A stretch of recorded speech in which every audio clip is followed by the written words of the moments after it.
Good morning, good morning, good morning. Thank you so much for joining me on my Wednesday live at 11. Today I'm in conversation with Anjelica Poole.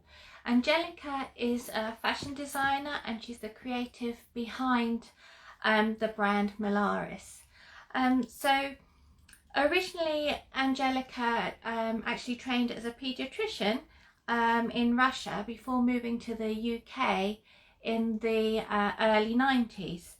So to find out more about Anjelica and her story into fashion, I'm going to invite Anjelica herself on to join us now. So let me just do that first. Where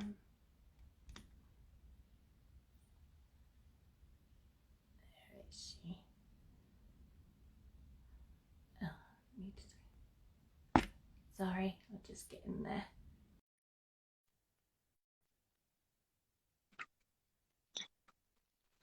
Hopefully Anjelica will come on shortly. And here she comes now. Good morning. Good morning. Good morning, Sammy. How are you this morning? I'm very well, sorry. Technical problems. No worries. We've got all the time in the world. Well, till 11:30. So, can you hear me okay and everything? Yes. Can you hear me? Brilliant. So in my introduction, I was saying that you came from Russia in the early 90s. Can you continue your story for us? So how you got into the world of fashion? I always wanted to make clothes, let's say, from as long as I remember. But in Russia, it was a little bit different at that time. To be a designer, it wasn't a proper job, so to say. So my mom and dad said, oh, well, it's not really a proper job, go be a doctor. So, I mean, I always loved science. So I thought, okay, yeah, absolutely.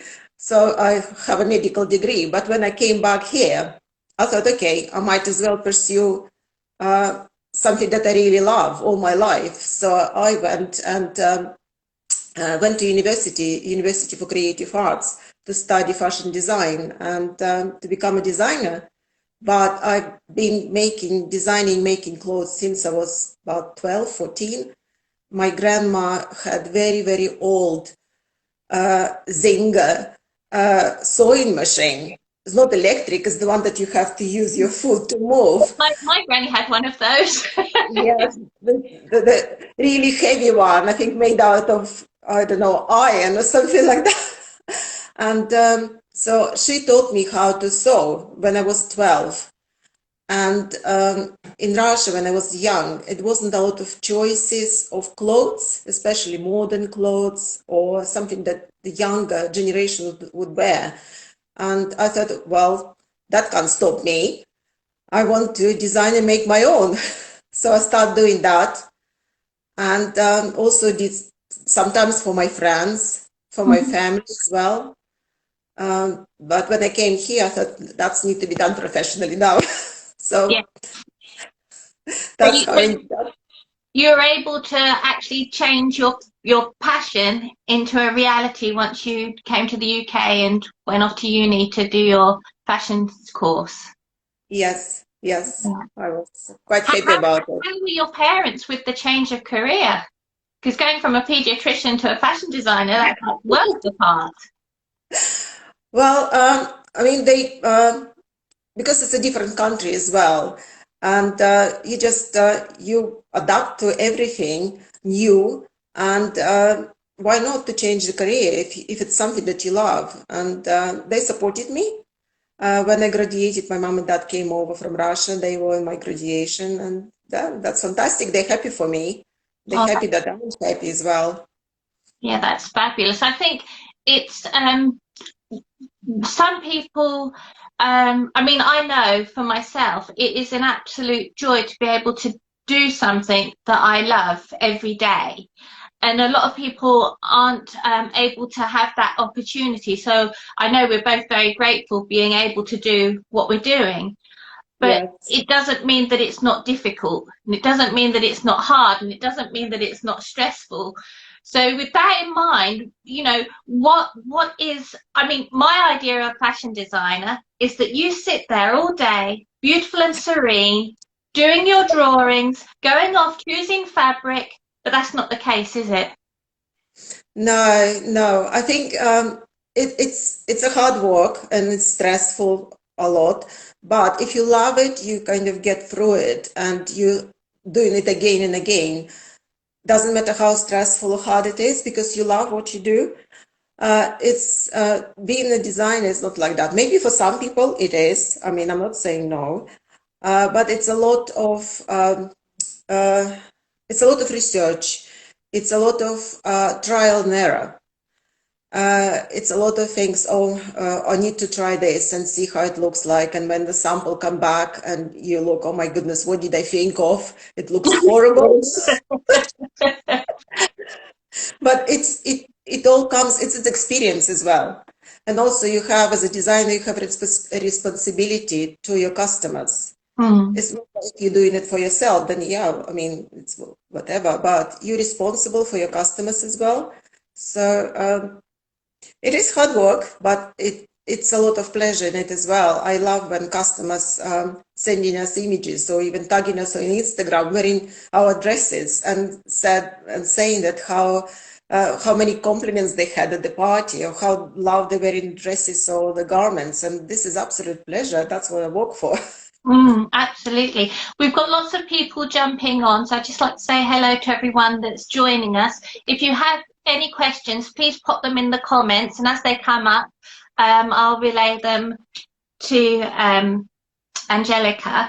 I've got a question for you, is when you're thinking about your seasons, because designers work in seasons, how far ahead do you have to think for the following season? Is it like a year ahead or? Yes. Normally it's a year and a half ahead.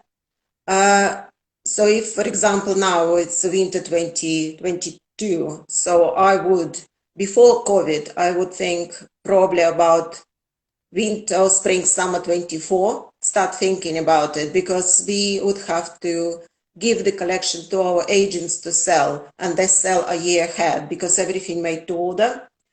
But after the COVID, things a little bit changed. So we work slightly differently now because we have to adapt to situations, because we don't know, hopefully everything will be all right. And afterwards, we will adapt again to how we worked before. But before COVID, that's how we worked, a year and a half or year ahead. Wow. So because how it's happened is we choose colors, we choose prints, we go to the trade shows and we see what fabrics we like. That's fantastic. I love that. It's probably like you go to the shop and see all those paints and all those things that you could buy. Absolutely. It's like being in a sweetie shop, not knowing what to choose next. Stephanie said that you're an entrepreneur who happens to be who is a fashion designer. So there's so much involved in what you're doing. And Steve from Wacky Lab says, good morning. Good morning. So yes, we choose prints or fabrics and the colors as well. And sometimes when at the trade show, when we pick out the colors or even little trims, the design ideas start to come in. Right. And so I write it down. I just remember, and afterwards we come and we do research what's going on around, and is any kind of trends going, and start designing. It's not, it's like I'm sitting and designing from 9 till 5 every day for 2 weeks. No, it's like ongoing process. And I like it to be constantly ongoing. I do buttons as well myself because I like to create shape, not only the drawing itself. And also you can see as a designer, you can see straight away because you can pattern cut, you can see if it'll work on the body or not. Though I sometimes make mistakes as well. And it's like, oh my goodness, what did I do? But so I could see that as well. That gives me enormous pleasure to just do that.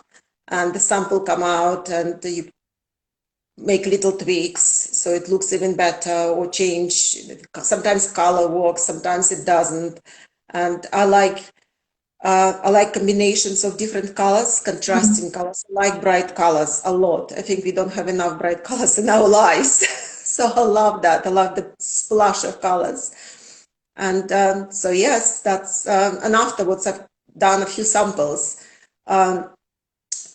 We choose which one works best. We take photo shoot, we do the photo shoot, we take images, we do fitting sessions with models, and then we pick out the ones that we think work the best.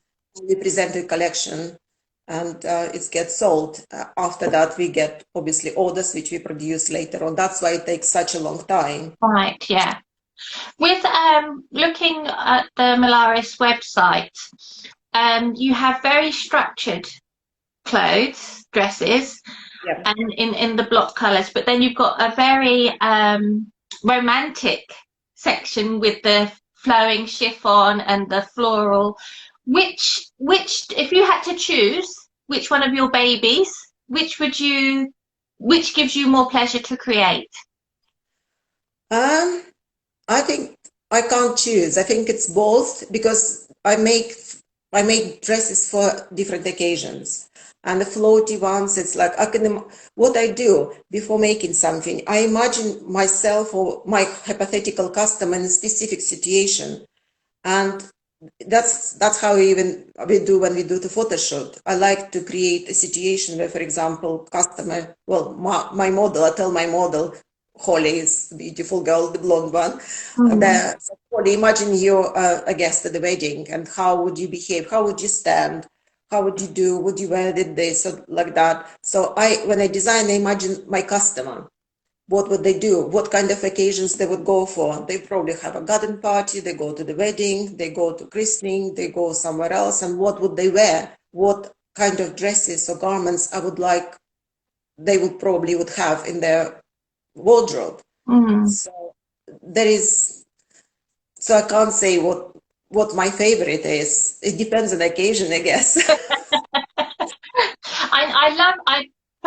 I love them all. I really do. I love the structured ones with the bold block color on the sleeves. I mean, it's just, it looks like it could be day wear, it could be work wear, or you could dress it up and you could wear it out in the evening. I mean, it is just so versatile, the style of dresses that you've created. Have you had anyone famous wear your dresses? Well, what defines famous? Yes, we had a few people who bought. I don't want to say names, Okay. because it's not fair for them, I think. Yes, we had a few people who, like TV presenters and even a politician.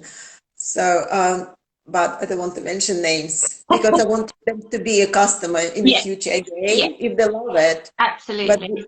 But we sell a lot of dresses to America, to USA, and a lot of people buying from there who are either on TV or on the news, and in Australia as well. So I think it's sort of that I've got kind of smart clothes, and also they like bright colors. Yes. Because it looks really nice on television, on the screen, I think. When you're thinking about what you're designing, you've already said that you're thinking of your client, your customer, and looking at the styles that you have created. Any one of us could be your customer. You're not just looking for someone that is similar to your model. Oh no, shape and size. I was reading your blog on your website, and you said there that there's a couple of designers now are putting on their catwalks models that have real women shapes. Yes. Is that who you have in mind as well? You're looking at a range of women shapes and not just the size 8 that butts up and down the catwalk. Yes, that's why our models are curvy model, because well, it's nice to be a size 8 figure for the rest of your life, but it's not realistic, isn't it? And we try to make dresses that would be suitable for everyone, and not only size-wise, but slightly wider age group. So we have those floaty chiffon dresses, and I know young women like in their 20s wear them, and we have dresses that women who is 75 wear them as well. So it's almost like for a mother and a daughter. They can shop on our website, both of them, and have can find something for Yeah. themselves. But the size-wise, it's for everyone. And when we making I'm going into technical now. When we making different measurements for the different sizes, we look at the woman's figure when she, for example, when she's like 20, she's slim, defined waist, but I mean, when you get older, it's nature and it's true. Our figure is changing, so we need to take that into account to make the bigger sizes adapt for those changes that that all of us going through. Mm. So it's comfortable to wear. Mm. Also, it has sleeves, certain like a type of collar and colors and everything. So always keep in mind all that, because essentially what I want women to enjoy wearing dresses and be comfortable in it. Mm. So I, I definitely. I think that's a hard thing for us as women to get our heads round, is that when I mean, I know I do it if I'm going shopping and I'll see something, I think, oh, that's nice, and there may not be my size, or if there is my size, then I think, oh, well, then I'm having to buy the bigger size, and then it puts me in a miserable mood. And what I need to do is retrain my brain, which I imagine a lot of women do. It's not about the size on the label, it's about how it looks on the body, isn't it? And if it looks good on you, what does it matter what the size of the label says? Exactly, absolutely, I agree. And I know, I know one of the boutiques we was selling ages ago. They actually take the size labels off the dresses because of that, and it helped. They said to us it helped their customers rather than, well, yes, after COVID especially, it's quite difficult if everyone, well, not everyone, a lot of people maybe put a little bit on and a little bit on weight, and that's okay. I mean, as long as that makes you happy, the clothes makes you happy, exactly what you said. What's the point to look at the size labels? Doesn't really matter. Absolutely. Yeah. So, Anjelica, are you a pen and paper designer, or are you a high-tech, all the whiz bangs software designer?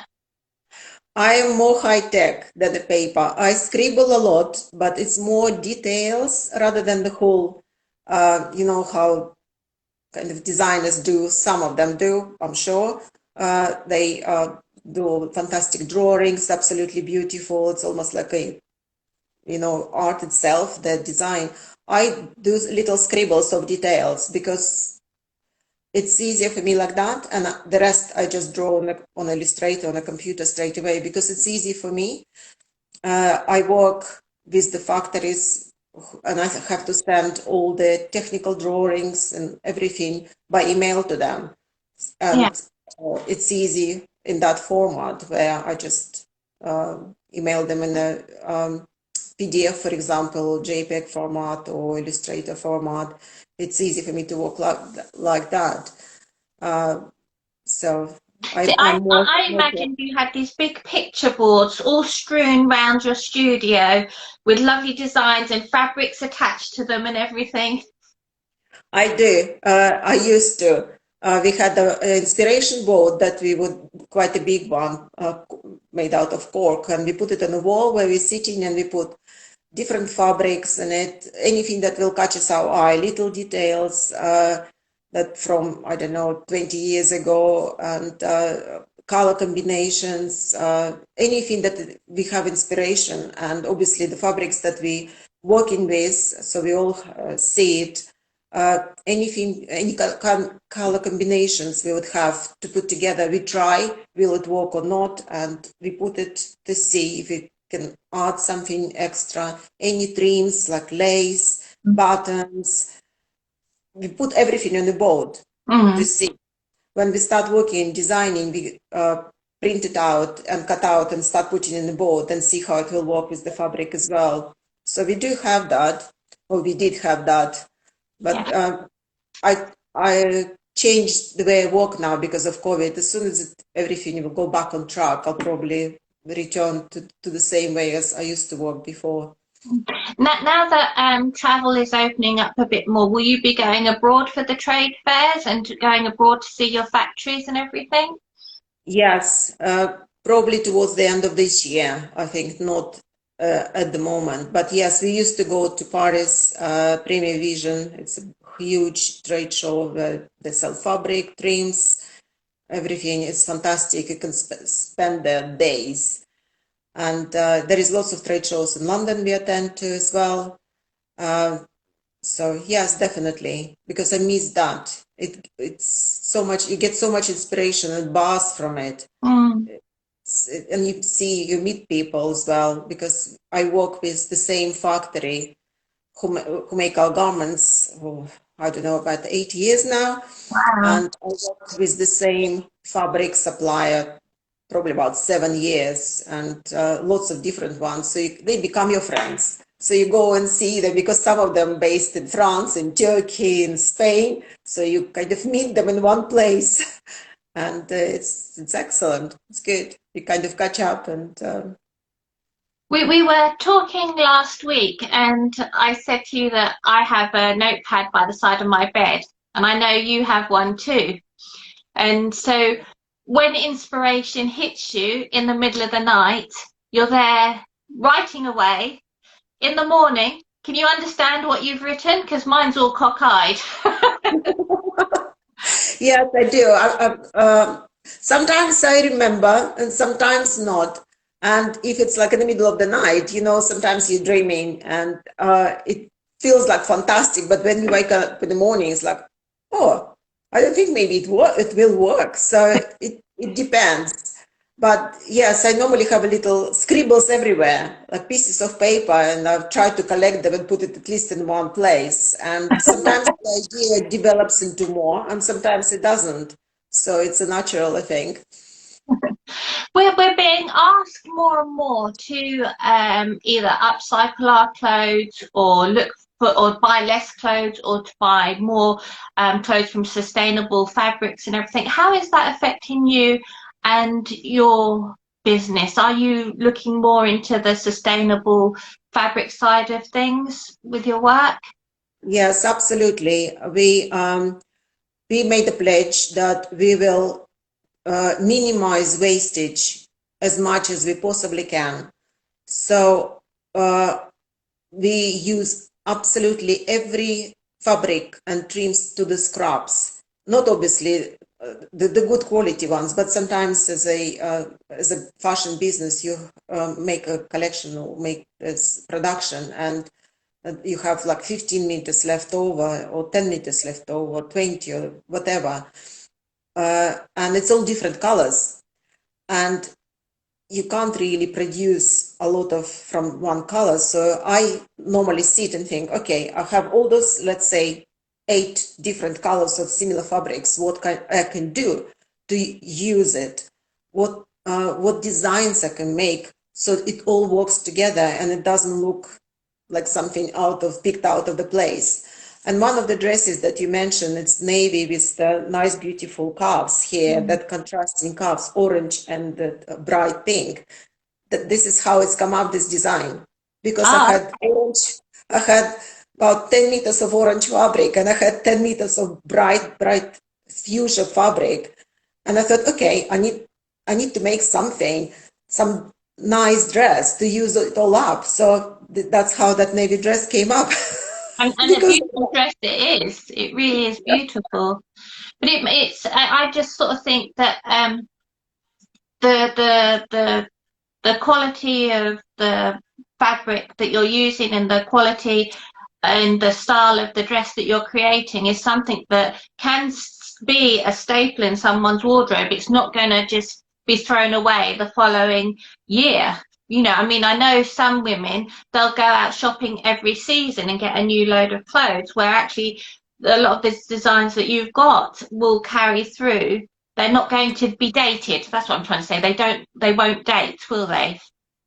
Yes, I mean we kind of consider our brand as a slow fashion brand. Slow fashion, it means yes, it's not something that will get out of fashion next season. You can have it in your wardrobe for a while and wear it, and it's some of things are quite classic, so you can have it for a few years and it will be still right to wear.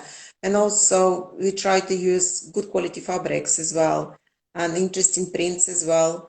So an interesting color combination and prints that I like all this kind of little details, small details that people will see you in that dress and say, oh, that's interesting.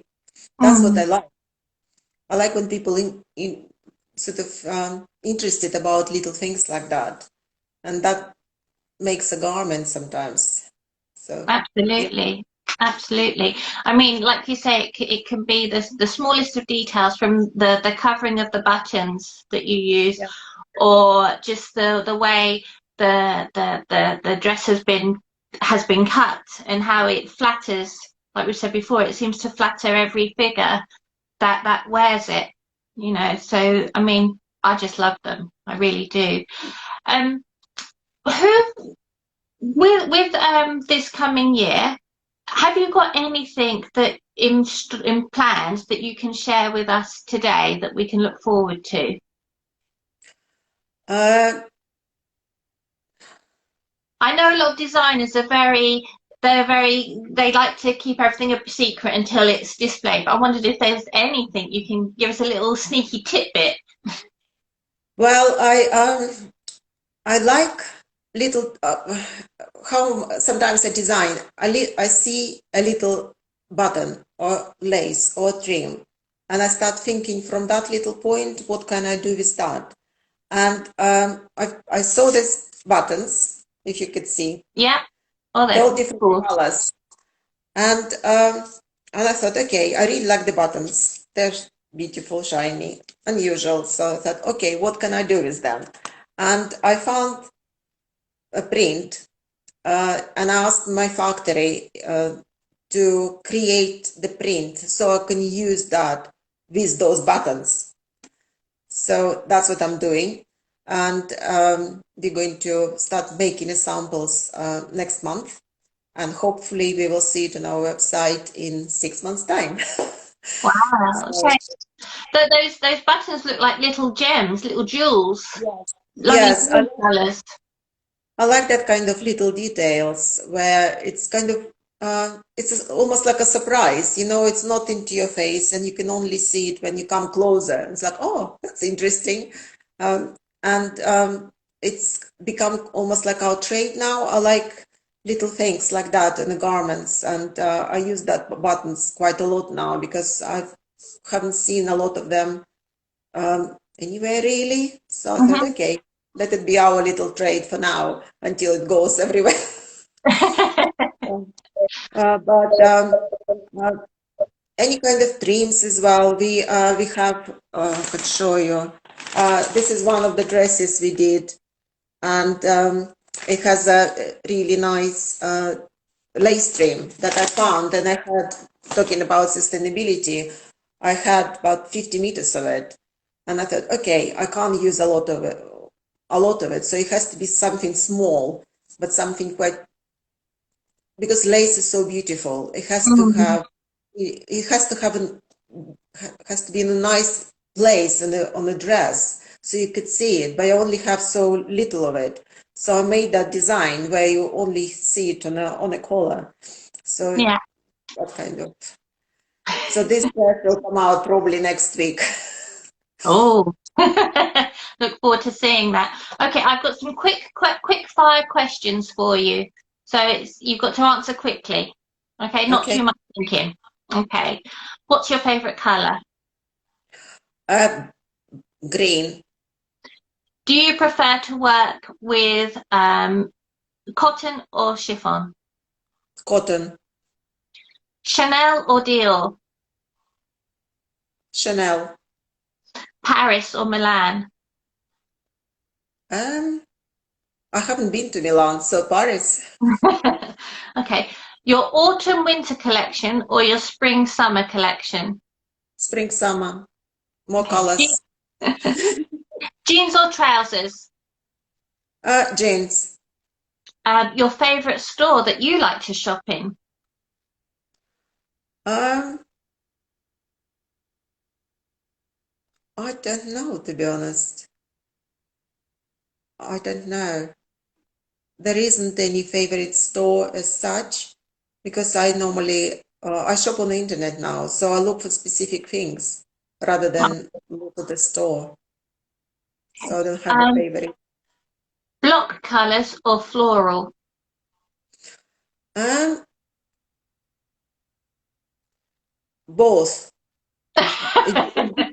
It depends on I love florals, but I like block colors as well. So it depends on the garment, on the season, and occasion. So it's Okay. all the Which do you wear the most? Heels or trainers? trainers. Trainers. You're a comfy girl at heart. Yes, I am. I'm quite fast, so I can't wear heels. I need to be able to move around really fast and be comfortable as well when I work. Okay, so my last question is for 2022, what's have we got in store? What's coming up for you? Hopefully you're going to be able to travel at the end of the year to go to the factories, to go to more trade shows. But what one thing would you like to have completed in 2022?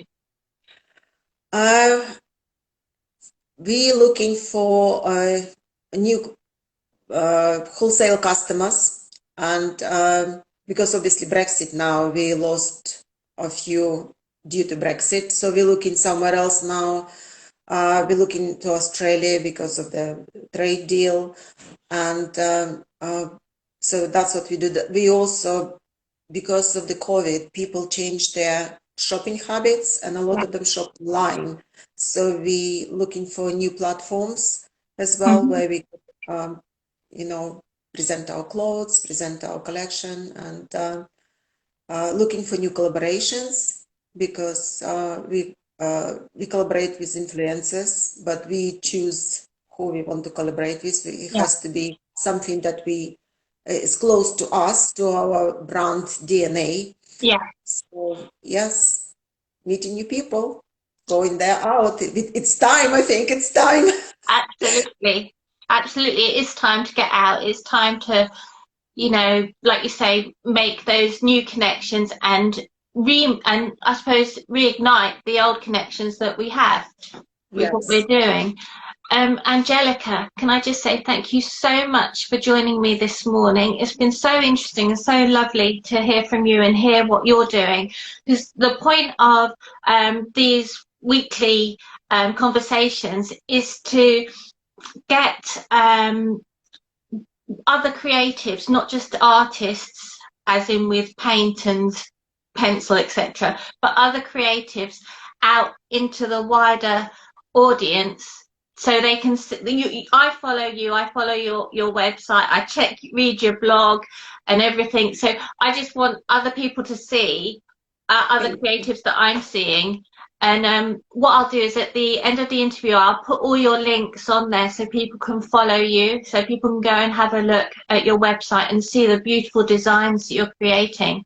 But just thank you Thank so you. much for your time because I know you are so busy. And so I really appreciate it. That's absolute pleasure, Sammy. Thank you very much for inviting me. You're more Thank you. than welcome. I think you have to click yourself off to leave.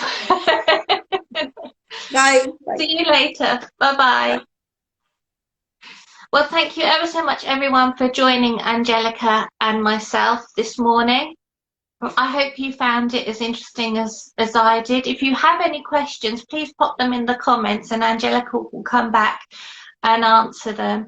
Thank you, Steve.